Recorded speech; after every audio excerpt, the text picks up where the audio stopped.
Saudara, harga cabai rawit yang sempat melambung kini mulai turun di angka Rp65.000 hingga Rp75.000 per kilogram.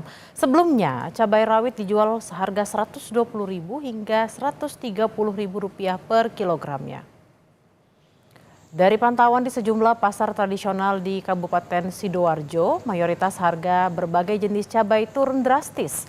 Mulai hari ini, pedagang menjual cabai rawit dengan harga antara Rp65.000 hingga Rp75.000 per kilogramnya atau turun Rp55.000 hingga Rp65.000 per kilogram. Meski harga cabai rawit turun, minat konsumen membeli cabai kering masih tinggi yang harganya jauh lebih murah. Laris malah kalau yang ini mahal itu laris sama buat campuran. Jadi lebih laris yang kering sekarang? Oh iya. Sejak Lombok. Mahal ini menurun. Biasanya habis 30 kilo separuhnya 15 kilo ya. Berarti yang sekarang lebih laku yang kering. Kan. Sementara di Boyolali, Jawa Tengah, saudara, pedasnya harga cabai berdampak pada pengusaha kuliner yang banyak menggunakan cabai rawit. Sudah hampir 1 bulan, harga cabai rawit bertahan mahal di angka lebih dari Rp100.000 per kilogram. Mereka mengaku tak bisa menaikkan harga jual atau mengurangi porsi. Pengusaha kuliner mengaku omset turun mulai dari 20 hingga 30%. Sangat besar sekali ya Mas ya. Jadi pengeluaran semakin menambah dan pengeluarannya pun di cabai yang seharusnya pengeluaran bisa digunakan untuk kebutuhan lain, untuk barang yang lain, ini hanya di cabai.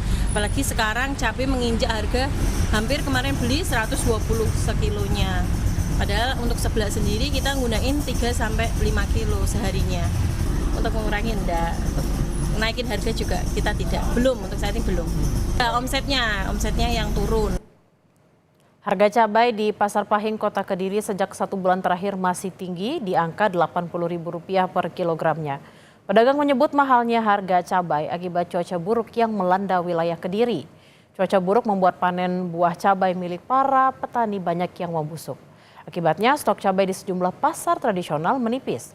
Pedagang mengaku semenjak harga cabai mahal membuat penjualannya menurun hingga 50%. Hal itu, saudara, karena para ibu rumah tangga mengurangi pembelian. Jika biasanya membeli 1 ons, kini berkurang hanya 1/4 ons saja. Meski harga cabai sempat turun dari angka Rp100.000 hingga Rp80.000 per kilogram. Namun pedagang memprediksi mahalnya harga cabai akan terus berlanjut karena cuaca buruk. Wakil Menteri Perdagangan Diah Roro Esti Widya Putri bilang tingginya harga cabai dipengaruhi cuaca yang menyebabkan petani gagal panen. Di sela kunjungannya di Jimbaran, Badung, Wamendak menyebut Kementerian Perdagangan juga telah berkoordinasi dengan Kementerian Keuangan soal usaha menstabilkan kembali harga cabai di pasaran. Jadi kalau misalnya terkait itu tidak lepas dari faktor cuaca ya. Jadi memang kemarin juga kita mengalami cuaca yang kemudian menghambat produksi cabainya tersendiri. Namun mungkin teman-teman bisa langsung cek saja karena kalau dari kami kita juga menindaklanjuti Pak Budi Santoso kemarin juga sudah bersurat ke Bu Menteri ya. Bu Sri Mulyani juga terkait hal ini, tapi harapannya ke depannya bisa lebih stabil lagi karena itu semua tidak jauh dari supply and demand ya. Jadi kalau misalnya memang mengalami kelangkaan karena faktor cuaca misalnya, itu akan mempengaruhi harga juga.